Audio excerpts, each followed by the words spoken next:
pecados. Obrigado porque o Senhor realmente nos lava, nos molda, nos transforma, nos faz novo a cada dia da nossa vida, Senhor. E te agradecemos de todo o coração por esse privilégio. Por isso estamos aqui nessa noite, justamente para te rendermos graças por isso, ó Pai. E estarmos também, Senhor, colocando a nossa vida a teu dispor, para te servir, para te cultuar, para te entronizar, para dizer que tu és soberano, que tu és rei sobre todas as coisas, para dar a ti, ó Deus, toda a glória que te é devida. Louvado seja o teu nome, engrandecido sejas tu, Senhor. O Senhor, ó Pai, por sua graça e misericórdia, receba do teu povo nessa noite todo o louvor, ó Deus, toda a gratidão dos corações, como um aroma, como um incenso suave ante a tua presença, Senhor. Que o Senhor se agrade do seu povo, se agrade de nós e continue falando aos nossos corações, derramando sobre nós, ó Deus, a sua graça maravilhosa. É o nosso desejo. Fica conosco. Obrigado por tudo. Em nome de Jesus o dissemos nesse instante. Amém, Senhor. Amém. Pode sentar-se, queridos. Obrigado, meus irmãos. Deus abençoe vocês. Eu quero agradecer aqueles que estão conosco nessa noite, nos visitando. Muito obrigado por sua presença. É bom ver o nosso irmão Inésio novamente com a gente, a irmã Maria Rosa, já tem nos acompanhado há alguns dias, ver a Ana Meire conosco novamente. Deus abençoe, querida. Também estão conosco, já estiveram aí no domingo e na quinta, o João e a Doraci. Deus abençoe vocês, meus amados. São vizinhos ali do Leandro e da Ana Tércia, Estávamos comentando sobre isso antes. Agradecer também, os nossos irmãos Ilvécio e Roseli. Deus abençoe, queridos, que estão com a gente mais uma vez. Obrigado. A Pâmela e o Miguel também. Deus abençoe, queridos. A nossa irmã Dalila está ali com a gente também. Deus abençoe, Dalila. Obrigado, querida, por sua presença. E aqui no centro também nós temos 2 casais. Vamos ver se eu lembro. Jair e Elis. Aí o Sandro, acho que isso foi ali fora agora, eu esqueci o teu nome. Maiara. Então tá jóia. Deus abençoe, queridos. Obrigado. Vocês já estiveram também na quinta-feira. Deus abençoe vocês. E também a Marta e a Maílde. Deus abençoe, queridos. Obrigado pela presença também. Tá bom? E também nós temos uma família conosco. A Lara e a Júlia trouxeram os papais, os avós, os tios. E conversando comigo com a família, a primeira vez também das crianças aqui na igreja. Gostaríamos então de orar por elas nesse instante, a pedido da família. Então quero convidar a Maria Clara e também o Fernando para estarem à frente com as gêmeas. Aí não vou deixar de fora os avós ali, então cheio de alegria. A Irene Sadi pode vir. E também o Vinícius e a Fabiana venham também, queridos, para nós estarmos orando por essas pequeninas. Pode subir aqui em cima, Irene, tá? Traga a família para cá. O Moisés também está com a gente, né, Moisés? De novo, cara? Deus abençoe, tá bom? Eu e Moisés nos encontramos, Enquanto eles chegam aqui à frente, pode subir aqui, meus amados. Eu não estive com os irmãos no domingo nem na quinta, nem na terça também, claro, mas domingo e sábado em Blumenau, pregamos lá, já fomos no sábado, fomos lá com o pastor Márcio, aniversário da igreja lá, da igreja Filadélfia, a segunda igreja lá em Blumenau, e estávamos lá então, quando o presbítero Daniel pregou aqui. Terça-feira fiz visitas, estava aqui conosco o presbítero Manuel. E na quinta-feira o presbítero João também trouxe a mensagem e estávamos fazendo o casamento da Débora e do Rafael, Débora, filho do presbítero Manuel. Lá encontrei o Moisés, me ajudando a espiar quando a noiva chegava, Moisés? Lembra? Abrindo a cortininha lá, nós espiando lá quando a noiva estava chegando, E deu certo, A gente soube primeiro que todo mundo, que a noiva estava chegando. Então, parabéns aí do Ismael, a família, foi uma linda cerimônia, abençoar. Deus abençoe você, filho. E aqui está então essa família linda, sorridente, Irene? Sempre sorridente, E que alegria, Deus abençoe vocês, queridos, parabéns pelas meninas, que bom que Deus trouxe graça e saúde, por esse presente para a vida de vocês. A Bíblia diz que a herança do Senhor são os filhos, Deus é maravilhoso que nos concede essas bênçãos na nossa vida. Nós vamos orar então.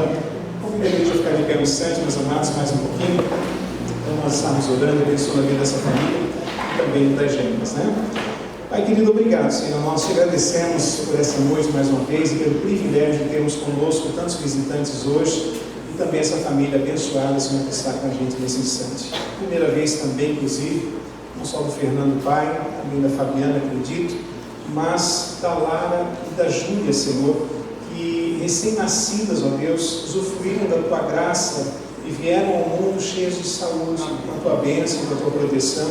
E que tem alegrado o coração dos pais, o coração da família, tem sido, ó Deus, realmente fonte de alegria, fonte de cores, fonte de vida, Senhor, para esse casal e para a sua família. Porque aqui estão elas, ó Deus, também junto de nós, louvando o Teu nome nessa noite. Pelo que, ó Deus, com alegria no nosso coração, com gratidão pelos presentes que o Senhor nos dá, e deu também a eles, ó Pai, louvar o Teu nome e Te agradecer pela vida dessas crianças, ó Deus. Muito obrigado, Senhor. Queremos nesse instante rogar a Ti que o Senhor continue abençoando a vida delas, que elas continuem cheias de saúde, crescendo, ó Deus, debaixo da Tua proteção, guardadas, ó Deus, pelos Teus anjos. E essas crianças, ó Deus, em nome de Jesus, continuem sendo a alegria, Senhor, dessa família. Dá a elas tudo que elas precisam, Senhor, para que continuem crescendo e sejam sempre sob a Tua graça. E à medida que elas vão crescendo, Senhor, não somente elas sejam ensinadas, ó Deus, elas recebam dos seus pais e da família os conhecimentos necessários para a vida, mas que elas possam receber os conhecimentos necessários para terem comunhão com Deus, para reconhecerem um Deus que as trouxe à vida e também, Senhor, um Deus que as ama profundamente. Um Deus, ó Pai, que derrama graça, misericórdia e bondade sobre a vida daqueles que Te conhecem, ó Pai, daqueles que Te amam. Que elas tenham esse ensino também nos seus corações. Prepara para isso a vida da família, os seus corações, que tenham sabedoria, que tenham, ó Deus, a graça do alto, Paizinho, diante de um mundo, meu Deus, com certas dificuldades das nossas gerações, ó Deus, e do mundo que a gente vive hoje, precisam sim, ó Pai, aprender os bons princípios da Palavra de Deus para serem mulheres abençoadas e abençoadores, ó Deus, à medida que crescem e avançam em vida. Para isso, ó Deus, abençoa principalmente também os pais de Fernando, Maria Clara, dá a eles essa graça, esse entendimento, Senhor, para que, reconhecendo essa necessidade, possam se deixar ser um instrumento, um canal de bênção, para que o Senhor use a vida deles, ó Deus, para trazer a vida dessas crianças, dessas meninas, aquilo que há de melhor, de bênçãos dos céus, a partir da graça do Senhor, quando elas conhecerem o Teu nome sobre a vida delas, ó Deus. Ajuda eles a todo tempo. Assim nós rogamos, que o Senhor as abençoe ricamente, as proteja, meu Deus, e dê a elas, ó Pai, tudo que é necessário, e também a família, Paizinho, toda a sabedoria, para que seja uma família abençoada, cheia de alegria, e um instrumento também nas Tuas mãos. É a nossa oração essa noite, em nome do Teu Filho amado, Jesus Cristo. Amém. Amém. Amém, Jesus. Amém. Pode sentar, meus queridos. Deus abençoe, meus amados. Obrigado por presença. Deus abençoe o Deus abençoe as meninas, nessa vida. Deus abençoe o cliente. Deus abençoe. Felicidade e alegria, né? Não nos faltará com essa maravilha que é realmente crianças que chegam ao nosso meio constantemente, né? As crianças podem vir à frente, né? E também os professores, até 12 anos, para que possamos orar por elas e passarmos a palavra de Deus.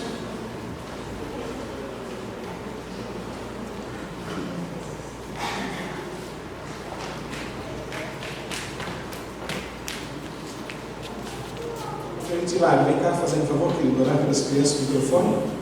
E também já ore pela gente, pela palavra dessa noite, né? E já em seguida a oração, a gente vai estar então passando a palavra de Deus. Senhor nosso Deus e soberano Pai, verdadeiramente te louvamos, Pai. Obrigado a Deus por esse encontro. Obrigado por Tua graça, por Tua misericórdia, por Tua bondade e por Tua presença em nossas vidas, ó Deus. Nesse momento, ó Deus, entrega as Tuas mãos pequeninos, ó Deus. E também não somente a eles, mas aos seus pais que fizeram segundo a Tua vontade, ó Deus. Cada esse pequenino, ó Deus, na Tua casa, para que eles possam, ó Deus, ser inculcada a Tua palavra, ó Deus, no coraçãozinho de cada um deles. Nesta noite, ajuda também, ó Deus, os professores, ó Pai, para que eles possam ensinar segundo a linguagem desses pequeninos, ó Deus, para que eles possam crescer segundo a vontade do Senhor, ó Deus. Também, ó Deus, louvo o pastor Paulo, Deus. Nesta noite, nós reconhecemos que a palavra é Tua, Deus. E o Teu servo, Deus, tudo aquilo que ele estudou, tudo aquilo que o Senhor colocou no seu coração, para que possamos nessa noite, ó Deus, sairmos edificados através da Tua palavra, ó Deus. Prepara nossos corações nessa noite, ó Deus, para que possamos sair daqui cheios do Teu Espírito Santo, como é que nós te pedimos e te agradecemos. Amém. Olha aí, queridos, os irmãos abram a Bíblia, meus amados, lá em Gálatas, no capítulo 4.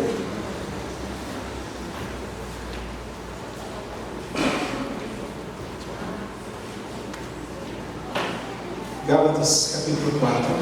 Nós vamos então fazer a leitura dos versos 1 a 7 e estamos então meditando nessa porção do texto das Escrituras.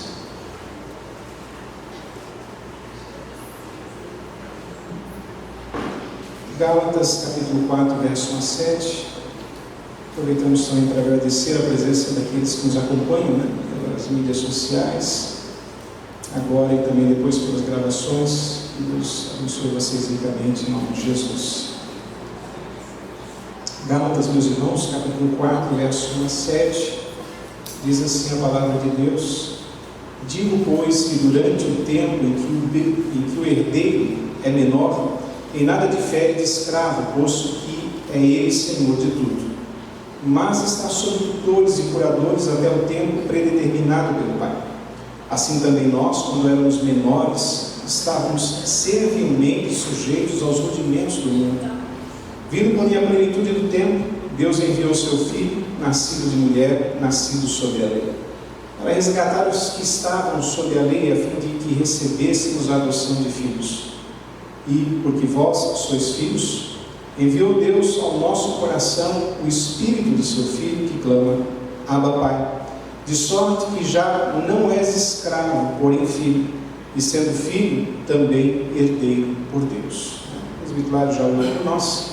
Que Deus, então, abençoe a sua palavra, que ela tenha morado em lugar no nosso coração nessa noite. A carta aos Gálatas, meus irmãos, escrita pelo apóstolo Paulo, em 48 a 49, aproximadamente depois de Cristo, ela trata de uma dificuldade já encontrada naquele tempo, quando as igrejas da Galácia, as regiões onde Paulo fez a sua primeira viagem missionária, ele implantou em algumas cidades, algumas igrejas, algumas comunidades surgiram. Lembra-se que não havia templos como hoje, mas irmãos se reuniam naquelas regiões, louvando a Deus, aprendendo de Cristo, e assim o servindo e também proclamando o Evangelho. Quando alguns judeus se converteram, aquela região era tomada não por judeus, mas principalmente pelos gentios, mas os judeus espalhados pelo Império Romano se converteram nessa região da Galácia e começaram então a frequentar a igreja.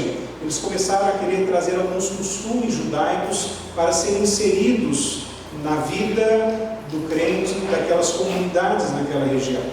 E uma das questões relacionadas àquilo que eles queriam inserir era a circuncisão, um costume judaico, um costume do Antigo Testamento, na verdade uma ordem de Deus a Abraão, e desde aquela época o judeu então se circuncidava. Quando veio Cristo e a igreja começou a se espalhar, Paulo faz essa primeira viagem missionária, e ele planta essas igrejas nessa região da Galácia, aquelas pessoas então convertidas que vinham do judaísmo queriam inserir alguns costumes na igreja, algumas coisas que eram relacionadas à lei, algumas coisas que eram relacionadas aos cultos e outras coisas mais à sua atividade judaica. E Paulo então precisa, já um pouco depois, claro, de ter plantado as igrejas, responder esse problema que estava surgindo por ali. E ele então escreve essa carta. Essa carta é uma carta de orientação, é uma carta de resgate da fé, é uma carta que vai trazer à vida daqueles homens e mulheres que ali se reúnem uma clareza a respeito do Evangelho de Cristo Jesus. Ele vai então novamente lançar as bases, aquilo que é essencial para que eles exercessem a fé e não ficassem ligados aos costumes e algumas outras coisas que queriam implantar-se na igreja convertida, a igreja gentílica, e também que fizessem com que eles ficassem arraigados em questões relacionadas ao Antigo Testamento e não mais ao Novo. Então Paulo escreve muitas coisas aqui. A carta não é tão grande, mas não posso lê-la toda. Se você fizer esse exercício ao longo da sua semana, temos aí 6 capítulos. Se você fizer um por dia, terminará breve e terá um conteúdo de toda a carta, inclusive aquilo que eu vou dizer, eu estou dizendo nessa noite, vai fazer ainda mais completo sentido para você. E Paulo escreve então essa carta e começa o capítulo 4, o texto que eu escolhi para compartilhar, uma porção, uma parte dessa carta. Ele começa no verso 1 e no verso 2, falando a respeito de um costume da antiguidade. Ele diz assim: digo, pois, que durante o tempo em que o herdeiro é menor, em nada difere de escravo, posto que ele é senhor de tudo, mas está sob tutores e curadores até ao tempo predeterminado pelo Pai. Em algumas famílias onde havia um pouco mais de condições, o filho, antes de se tornar maior e poder assumir o patrimônio do pai, os serviços, né, que o pai havia criado, antes que ele assumisse as coisas como herdeiro, ele passava a ser cuidado, então, por pessoas contratadas pelo pai. Aqui disse tutores e curadores. Eram pessoas responsáveis para que os interesses do próprio herdeiro, uma vez menor e sem a capacidade ainda de realizar atividades por si só, esse interesse era zelado por esses tutores. Os curadores eram responsáveis pela educação, pelo ensino e pelo bem-estar, né, pelo zelo de tudo que era de interesse da família, de interesse do herdeiro, embora o herdeiro não tivesse ainda a capacidade de servir por si próprio. Então o pai contratava tutores, curadores para conduzir esse filho até que ele chegasse à maioridade. E Paulo então usa esse costume, né, não só dessa época, mas quando às vezes a gente vê um filme antigo, por exemplo, há pessoas que são assim tão determinadas para que os filhos de algumas pessoas com mais condições sejam cuidados, sejam ensinados, né? Principalmente num tempo onde a educação era um pouco mais rara ainda e precisava-se então que pessoas de alta classe social, por exemplo, tivessem os ensinos necessários para depois, inclusive, tocar as heranças, né, e o patrimônio da família. Paulo usa esse exemplo, mas a referência dele aqui, embora esse seja o exemplo, é com relação à lei. A lei. Paulo está dizendo que a lei, na verdade, era um condutor da vida do povo de Deus até que chegasse Cristo Jesus. Veja isso também no verso número 3. Assim também nós, quando éramos menores, estávamos servilmente sujeitos aos rudimentos do mundo. Paulo vai ensinar para a gente, inclusive no próprio contexto, que uma vez que o povo de Israel aprendeu a lei, recebeu a lei de Deus, até a chegada de Cristo, a lei fez o papel do que eles chamam de aio, que é esse tutor e esse condutor, né? Esse curador, aqueles que ensinam essa criança até ela chegar à maioridade. E até nós chegarmos ao conhecimento de Cristo, não nós, mas falando dele do passado, né? Nós já o conhecemos, né? A lei fazia esse papel de condução do povo até a chegada de Cristo.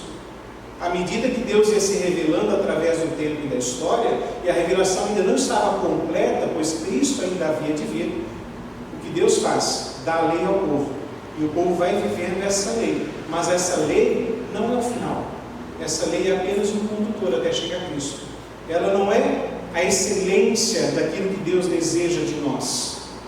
Ela é apenas o condutor. A lei é mal por isso? Não. A lei é boa. Mas qual é o problema da lei? O problema da lei é que a lei nunca salvou absolutamente ninguém. O que a lei faz, na verdade, é o contrário disso. A lei condena.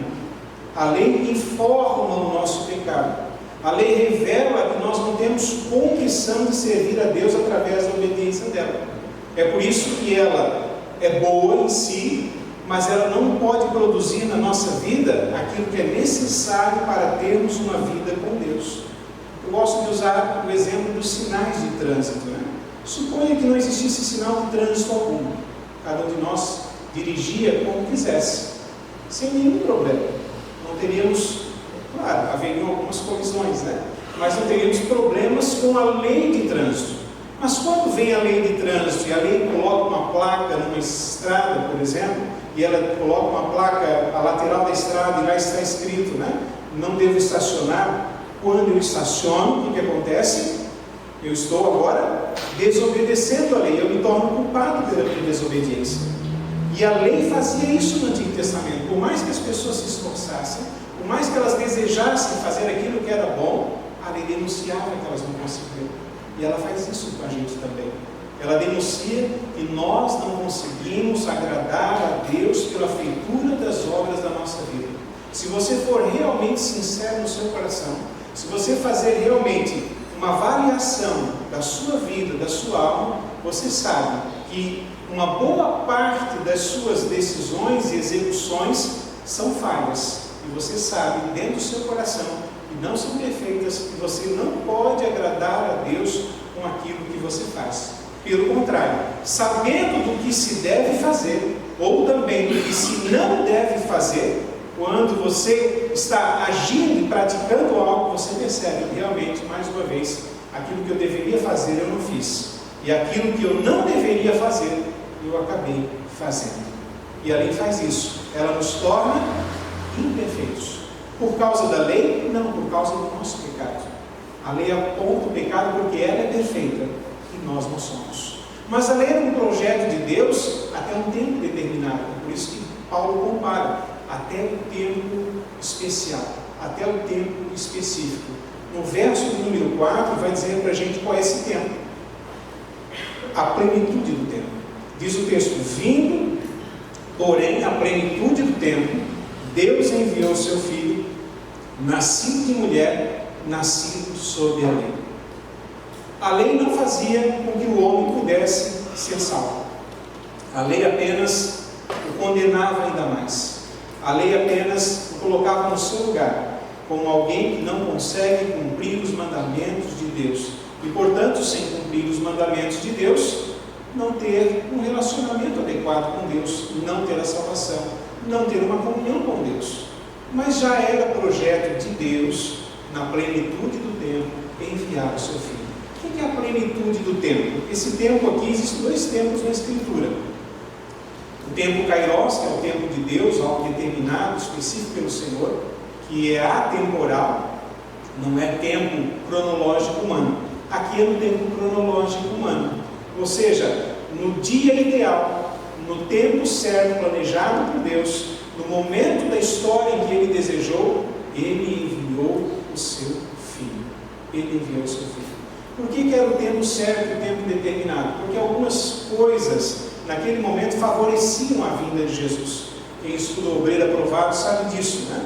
Havia um império, que era o romano. O império romano, haviam focos de rebeldia, é verdade, mas ele, com toda a sua força militar, estabelecia uma paz, de forma geral, em que o Evangelho pôde ali, então, crescer, nascer e crescer, e assim se espalhar pela região romana. O Império Romano também foi um dos pioneiros em construção de grandes estradas pavimentadas, que se tem até hoje, né? Traços dessas estradas. Então havia oportunidade de locomoção, inclusive para Paulo, como missionário e outros mais, para sair de Jerusalém e adentrar o Império Romano, evangelizando e pregando a palavra.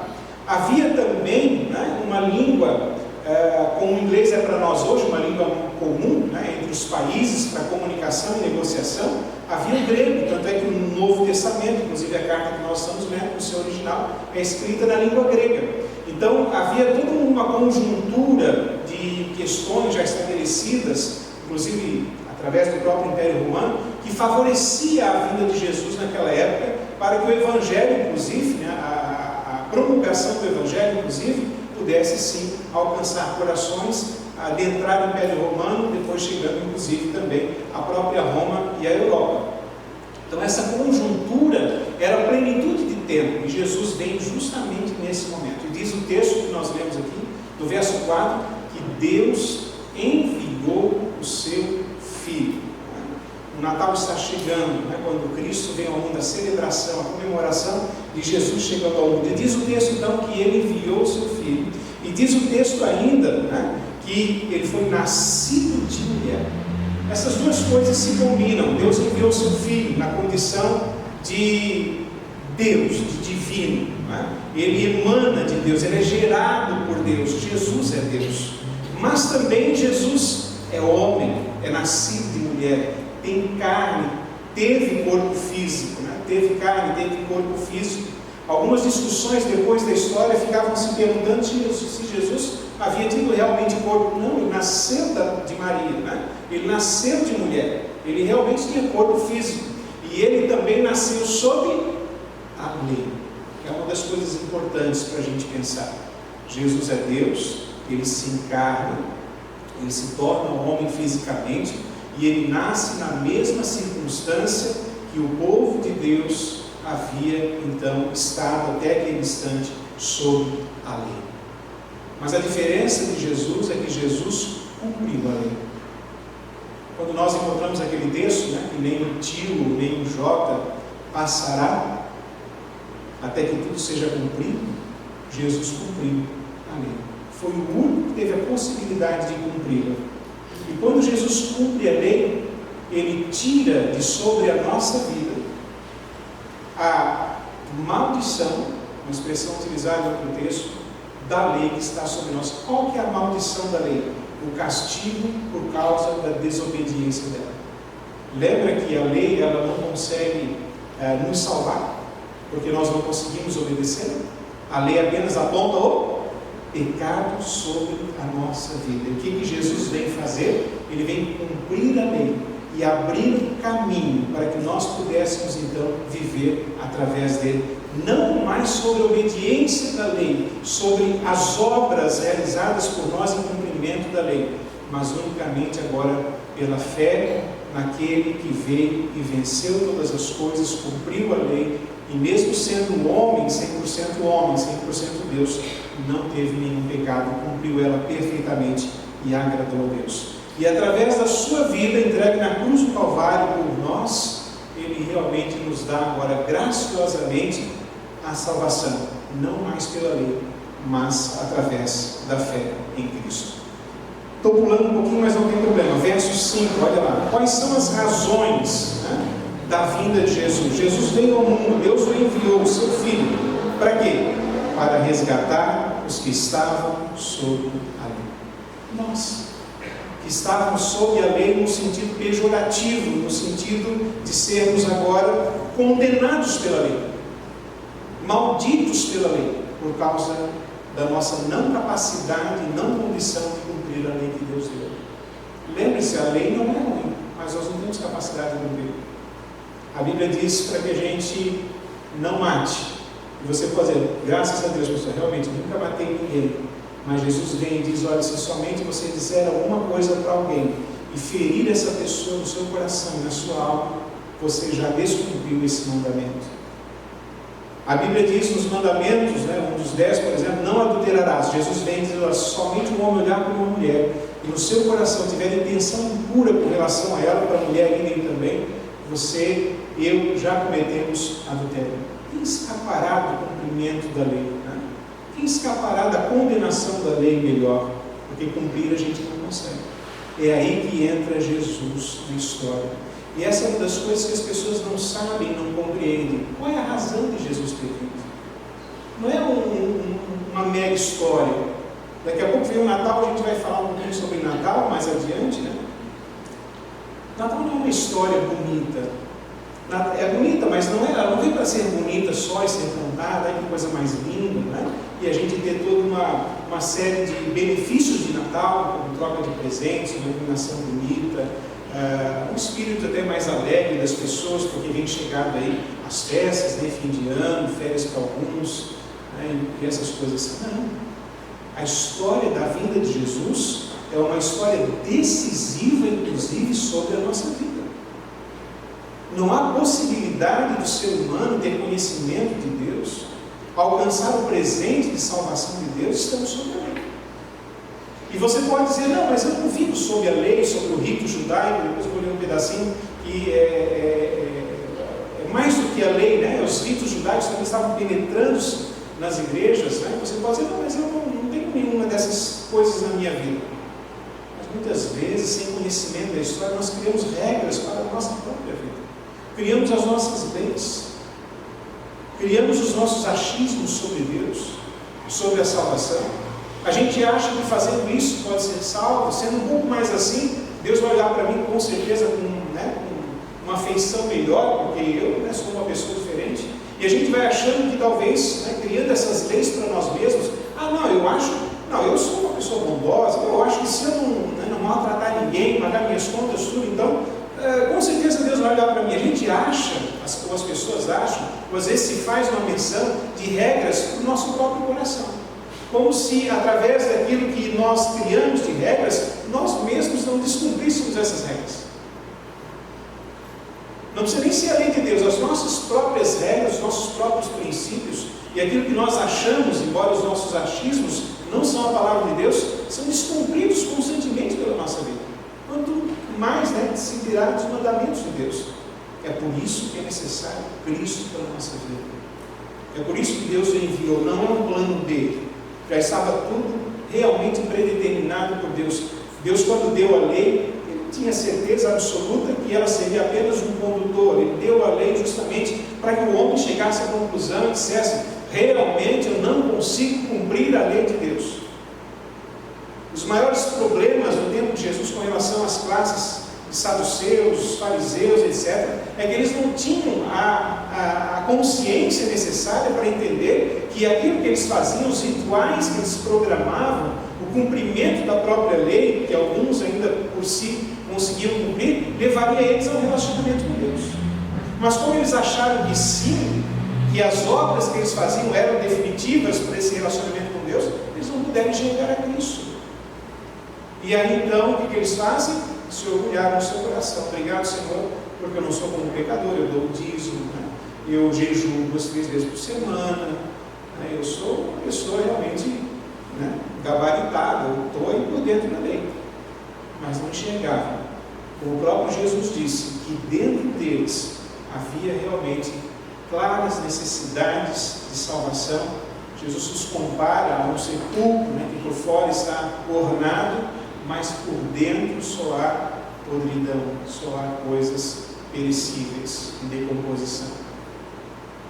E é por isso que Deus sabe, é por isso que veio Jesus, por causa da minha e da sua vida, porque Ele sabia que eu e você, inclusive também nós, por mais que a gente desejasse ou deseja acertar, por mais que nós nos esforcemos, por mais que nós demos tudo para fazer o melhor, ainda assim somos encontrados falhos e carentes de uma ação que é divina e não nossa própria, porque nós não conseguimos chegar ao padrão de Cristo, ao padrão de Deus, embora a Bíblia nos oriente a alcançarmos, a buscarmos esse padrão sobre a nossa vida.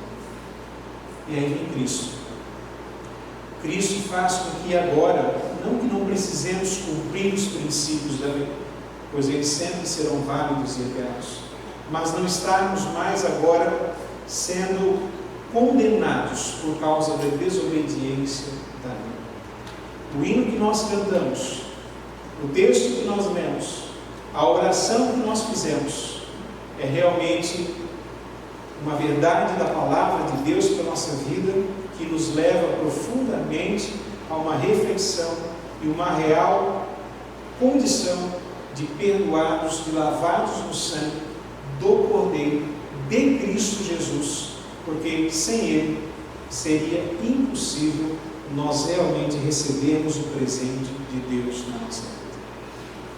Diz o texto no verso 5, para resgatar os que estavam sob a lei, a fim de que recebêssemos a adoção de filhos. Jesus faz duas coisas: nos resgata de sob a lei, da maldição da lei, da condenação da lei, e nos leva agora a Deus também como filhos. Também porque Ele é filho, só que no caso dele, filho gerado do Pai. No nosso caso, filhos adotados por Deus. Jesus é o único que dá essa condição para que nós passemos de um estado de condenação para um estado de filiação. E diz o verso 6 e 7, porque vós sois filhos, enviou Deus ao nosso coração o Espírito de seu Filho, que clama, Abba, Pai, de sorte que já não és escravo, porém filho, e sendo filho, também herdeiro com Deus. Olha a mudança de estado, a mudança de patamar. Nós condenados sob a lei, sem chance de sair dessa condição, desse estado. Gratuitamente, graciosamente, Deus envia o seu Filho, que cumpre essa lei no nosso lugar. E não só cumpre a lei, mas entrega a sua vida por nós. E agora, através dele, crendo na sua obra, crendo no seu sacrifício, crendo na sua vida, crendo na vitória que ele teve, ao cumprir a lei e ao também não só morrer, mas ressuscitar, nós recebêssemos a adoção de filhos e com isso recebêssemos a herança de Deus.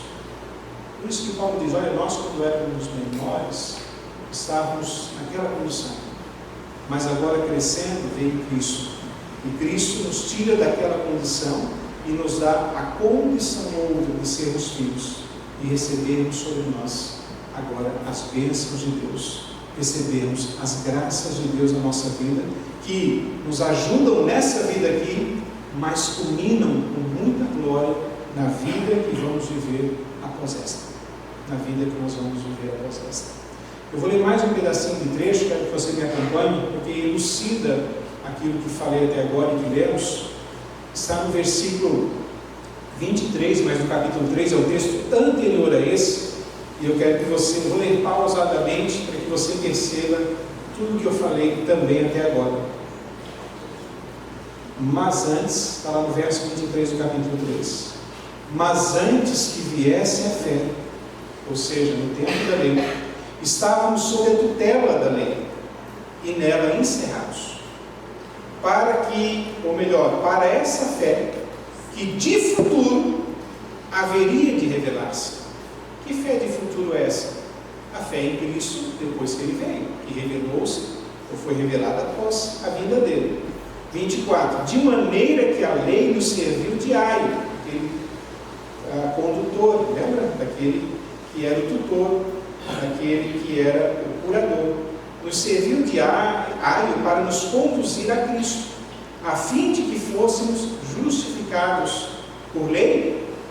Não, por fé. 25. Mas tendo vindo a fé, já não permanecemos subordinados ao aio, ou à lei. Pois todos vós sois filhos de Deus mediante a fé em Cristo Jesus, e não a obediência da lei.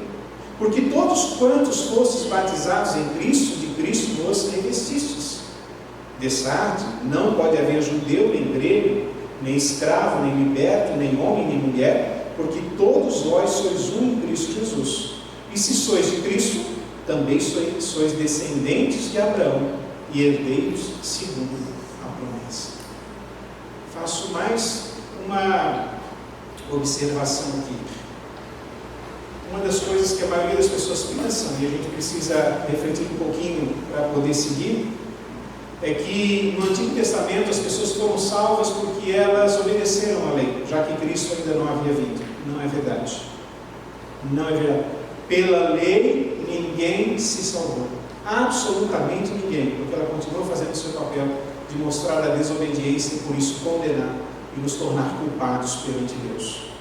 Mesmo no Antigo Testamento, enquanto estava-se o povo sob a tutela da lei, só havia uma condição de ser salvo, acreditando, inclusive tendo fé em Cristo Jesus. Mas como se Jesus não tinha vindo? Mas havia uma promessa desde Gênesis que Jesus viria.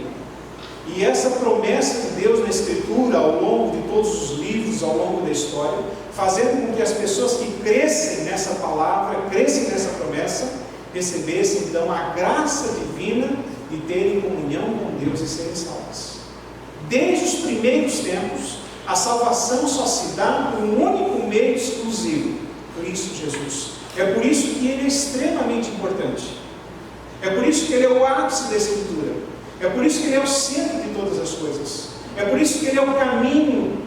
Por isso que Ele é a verdade. Por isso que Ele é a vida. É por isso que não há nenhum outro mediador, seja homem, ou seja qualquer artifício religioso ou de culto, que não Cristo, que nos leve aos seios, aos braços do Pai. Só Ele pode cumprir isso, porque só Ele foi enviado por Deus para nos tirar da condenação da lei. Veio no tempo certo, cumpriu o seu ministério e fez com que, através da sua morte e ressurreição, tivéssemos agora, por sua graça, pelo seu perdão, um caminho para com Deus. É Cristo Jesus. E o que os Gálatas estavam fazendo? Tirando esse foco de Cristo, tirando essa fé do Salvador, tirando a essência e a singeleza do Evangelho, da Boa Nova, que é Cristo vindo ao mundo e realmente sendo agora aquele que, através da sua vida, nos leva ao Pai, e introduzindo alguns costumes que no caso era da lei do povo judaico, e achando que com esses costumes na sua vida, eles poderiam então serem salvos. Observe comigo, capítulo 4, verso 8 a 11.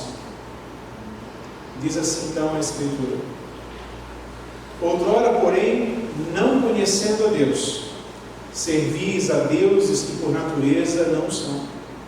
Mas agora que conheceis a Deus, ou antes sendo conhecidos por Deus, como estáis voltando outra vez aos rudimentos fracos e pobres, aos quais de novo quereis andar escravizados? Quereis ainda escravizar-vos, perdão? Verso 10: guardais dias, e meses, e tempos, e anos. Receio de vós tenho eu trabalhado em vão para convosco, disse Paulo. Paulo está dizendo o seguinte: olha, vocês, quando não conheciam a Deus, vocês serviam a outros deuses. Ele diz aqui que na verdade não são, porque não existem. E agora que vocês conhecem a Deus, ou ainda melhor, que vocês são conhecidos por Deus, vocês vão voltar realmente a fazerem práticas rituais, no caso deles judaicos, com o fim de estabelecer uma relação com Deus, a salvação sobre suas vidas? Eles olham, vocês estão guardando costumes. Aqui essa frase, guardar dias, meses, tempos e anos, eram festas, era um calendário judaico, era todo um trâmite de ritos relacionados à fé judaica.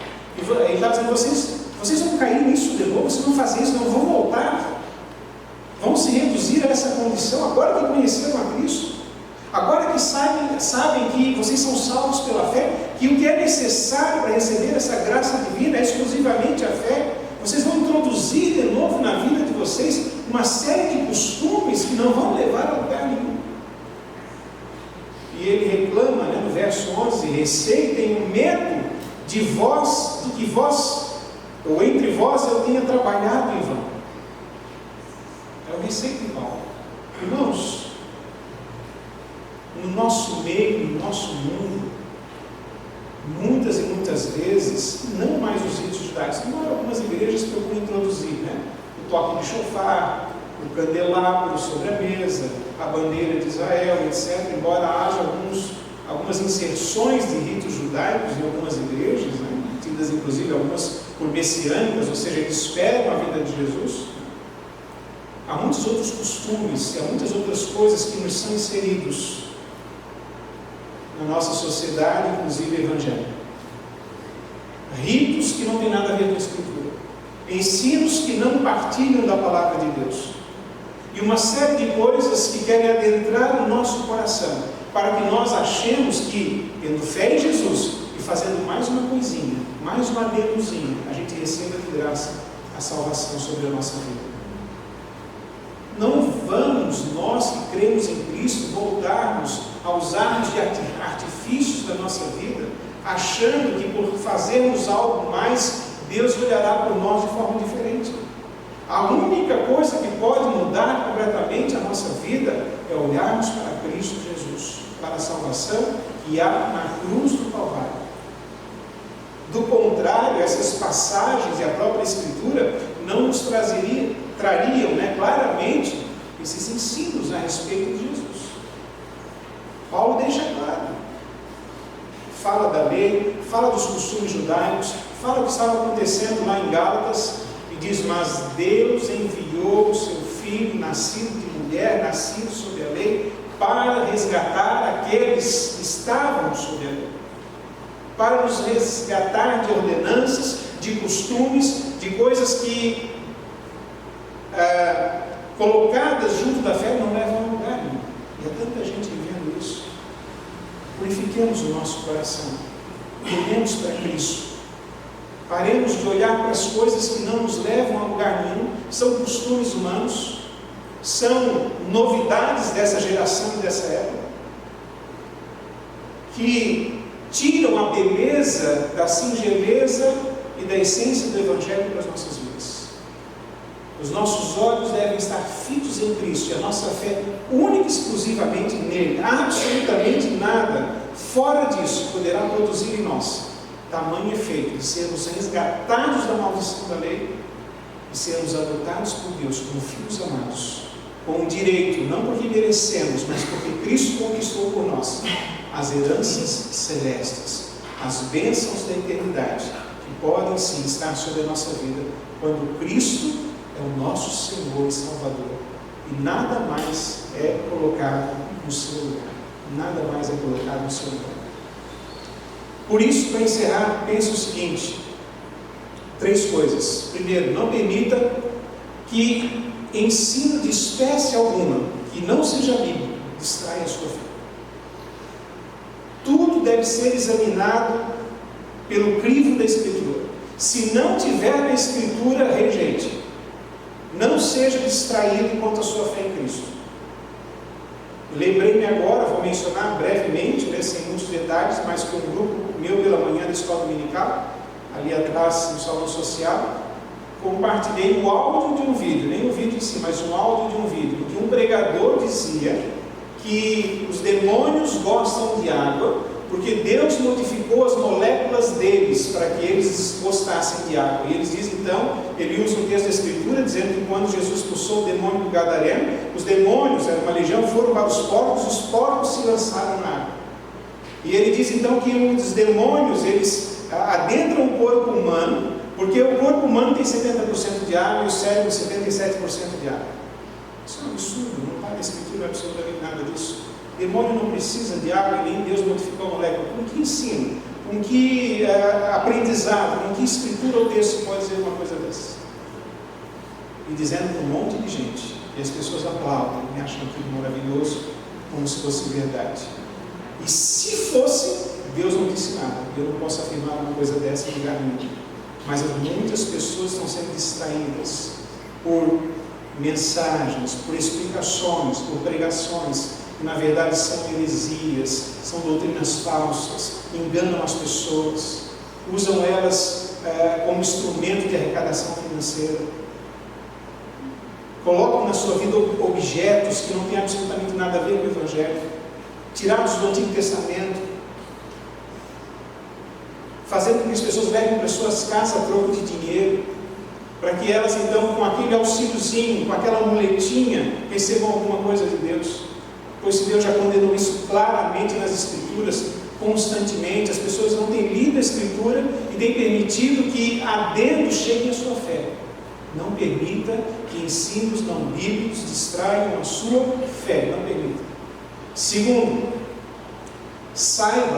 você saiba, né, se conscientize, inclusive como estamos falando nessa noite, e ensine sobre a importância de Jesus para a salvação. Foque em Jesus, fale de Jesus, diga a importância de Jesus. Sem Jesus não há salvação, sem Jesus não há relacionamento com Deus, sem Jesus não há crescimento espiritual, sem Jesus não há transformação de vida. Pessoas, nós mesmos e pessoas da nossa família, filhos que a gente ama, Lara e Júlia só poderão crescer e terem a bênção de Deus se elas olharem para Jesus e ter fé nele, e não em absolutamente mais nada. E nós que sabemos disso, devemos ter essa clareza e ensinarmos a respeito de Jesus. Em terceiro lugar, e por último, viva como um filho de Deus, imitando os passos do Pai. Deus nos adotou como filhos para nós vivermos uma nova vida. Mas então a lei não vale mais, eu vivo como eu quiser agora? Não, aí a gente passa para o outro extremo, que é a libertinagem. É quando nada me freia, eu faço o que eu quiser, porque eu acho que tudo é válido. Não, isso não é verdade. O princípio da lei é boa. E Cristo vai nos ensinando a viver a essência da lei, e não a formalidade dela, para que a gente tenha uma vida transformada. E como o Pai que nos adotou em Cristo Jesus e nos salvou para junto dele, devamos viver uma vida agora consciente, transformada e mudada cada dia, apesar dos nossos erros que já citei, apesar das nossas fraquezas e a imperfeição e a falta de capacitação de obedecer a lei por completo.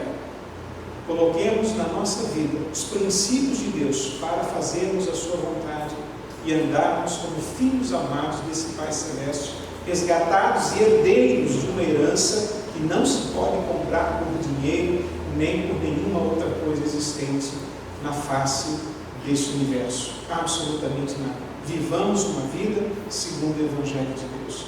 Olhemos para Cristo, aprendamos dele e não permitamos que absolutamente nada distraia a essência, a singeleza, aquilo que é simples, crer em Cristo, do Evangelho da salvação que Deus nos deu gratuitamente nesse Senhor maravilhoso, no nosso Salvador Jesus Cristo. Que Deus nos ajude, nos dê essa graça e assim possamos crer piamente naquele que é o autor e consumador da fé, deixando de lado toda e qualquer coisa que impeça essa caminhada com Jesus. Vamos orar um pouquinho. Feche os seus olhos nesse instante.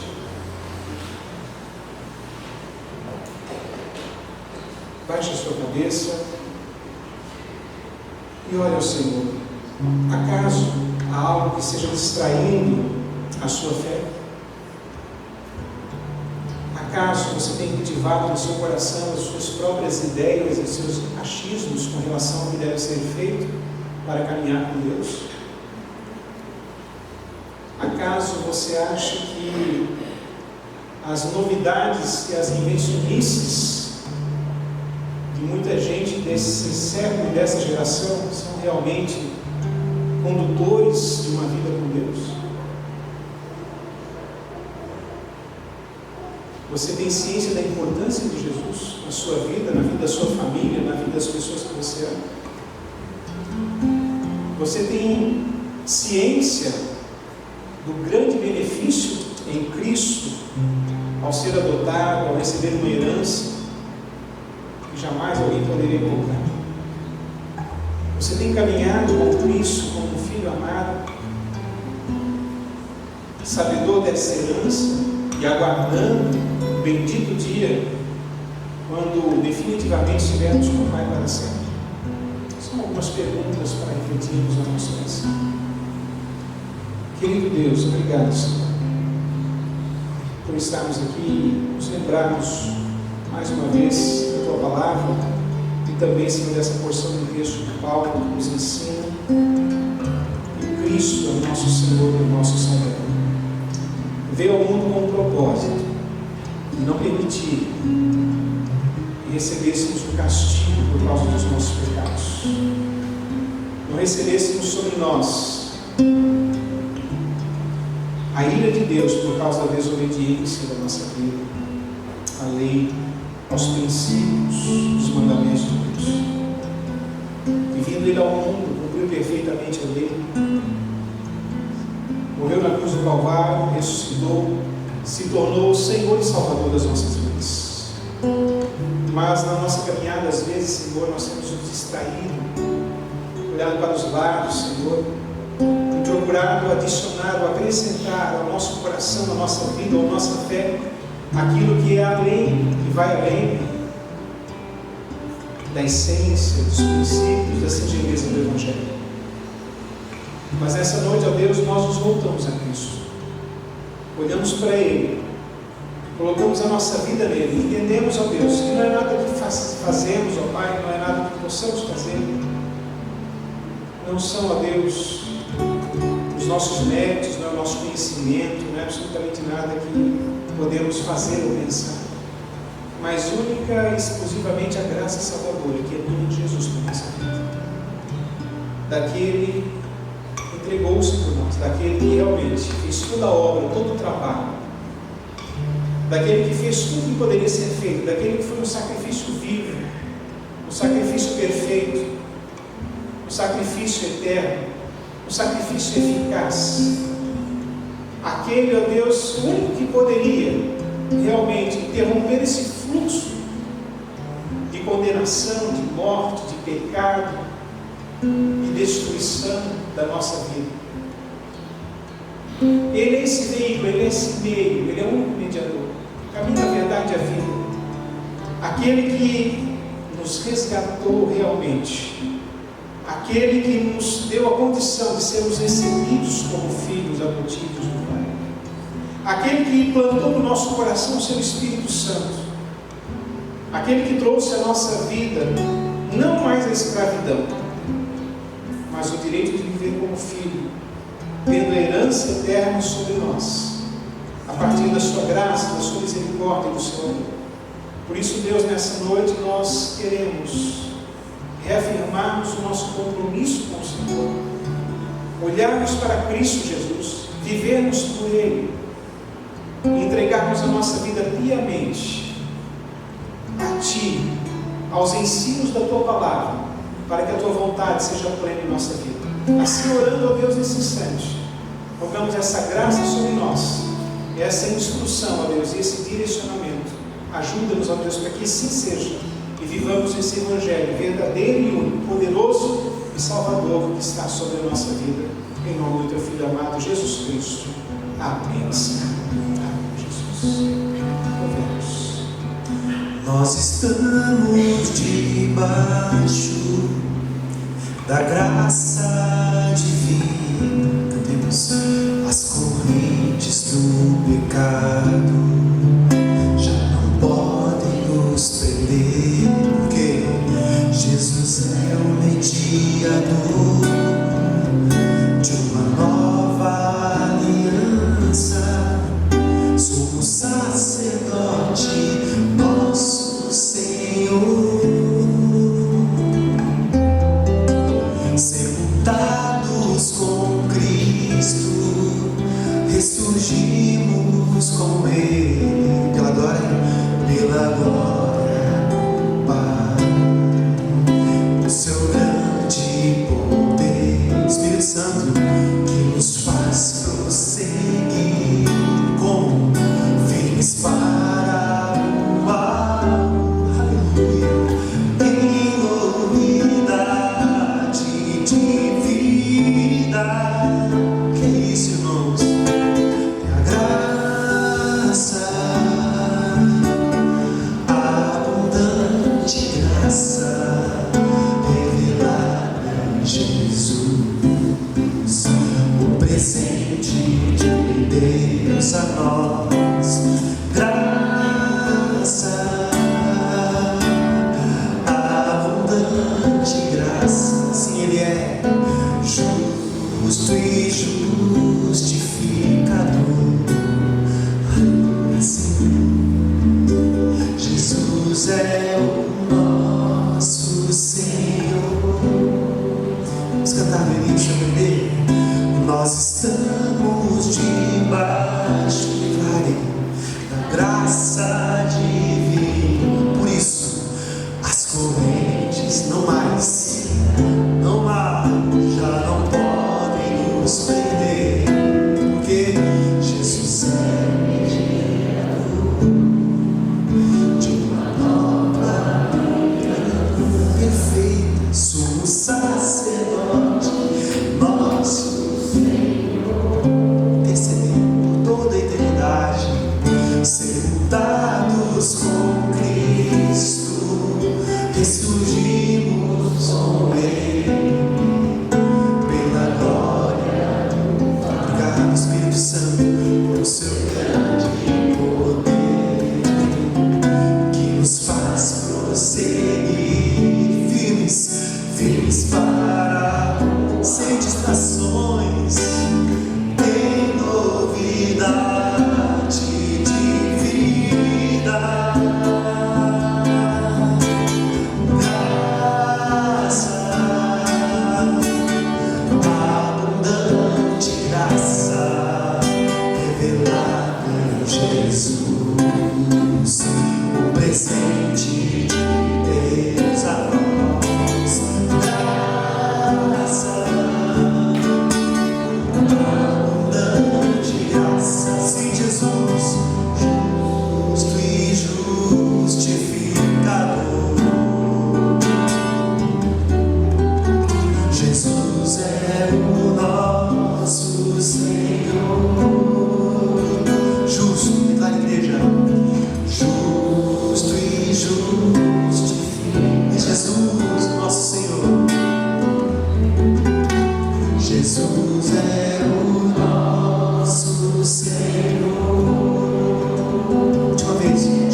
louvado seja o Senhor, né?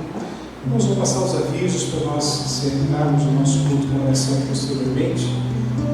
Segunda-feira nós temos o ensaio do nosso coral, todas as segundas às 20 horas. Terça-feira temos as sinagogas às 14, no salão social, e 20 horas a nossa reunião de oração aqui no templo, tá bom?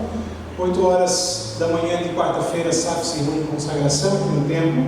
Quinta-feira, o nosso culto da restauração às 20 horas. Sexta, a nossa reunião do conselho, às 20 horas aqui na sala do conselho.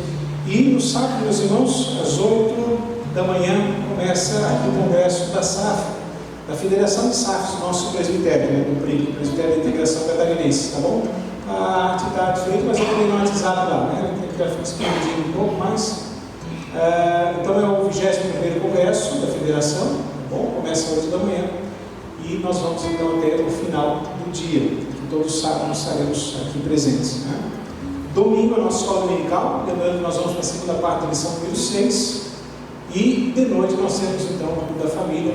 Lembrando que no próximo domingo, que é o segundo domingo do mês, nós temos então a entrega dos nossos dízimos, a entrega também das primícias, né, os alimentos que compõem cestas básicas, e também nós temos aí a Santa Ceia. Das primícias, já falei em outros momentos, para que os irmãos que desejarem trazer algo a mais relativo ao Natal para incorporarmos as cestas básicas, podem fazê-lo, tá bom? Então, podem fazê-lo já nesse domingo, até durante a semana seguinte, para que sejam completas nessa temática. Ok, queridos? São esses aí os nossos avisos, então, da semana, né? Mais uma vez, agradeço a presença dos nossos visitantes. Obrigado por vocês estarem conosco. Vamos orar nesse instante, então, encerrando nosso culto. Vamos ficar de pé, queridos. E que vocês, meus irmãos, tenham aí uma boa semana com a graça de Cristo Jesus. Tá? Querido, obrigado. Nós te louvamos e rogamos nesse instante que o Senhor continue nos conduzindo debaixo da tua graça, debaixo do teu amor, nessa semana que já se iniciou. Possamos ir em paz agora aos nossos lares, já chegarmos nessa graça sobre a nossa vida.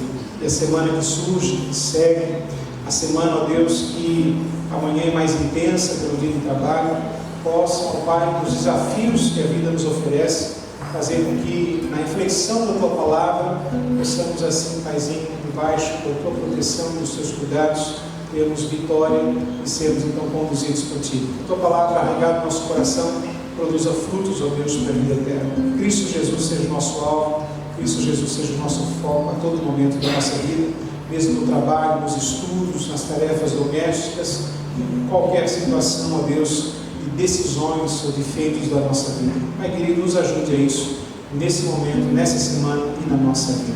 Queridos irmãos, sendo assim, que o amor de Deus, a graça de Cristo Jesus, as consolações ternas e eternas do Espírito Santo sejam sobre vós, vossa casa e família, sobre toda a igreja do Senhor Jesus espalhada sobre a face da terra, hoje e sempre. Amém. Amém. Deus abençoe, vai em paz. E um abraço ao seu irmão. Tenha uma excelente semana com a graça de Cristo Jesus.